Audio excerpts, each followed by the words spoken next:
Салтты эң жакшы билгени аксакалдар болуш керек салтты. Негизи.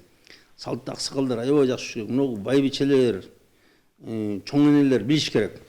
Тилекке каршы баары бизнесмен болуп, баары содагер болуп, соодадан башканы билбей калды.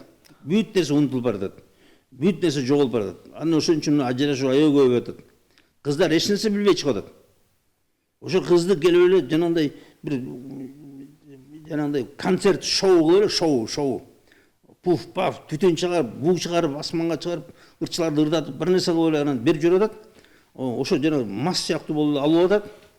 Анан кийин эртесин, тойдун эртесин караса, баягы жанагы императрицаң жөн эле бир мырка анан ажырашып кетет. Эч нерсе билбеген мырка. Келип алып туруп, жип сурайт. Махыр деп.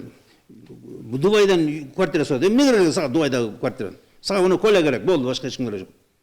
Жок, ошо мага Дубайдан квартира алып бер.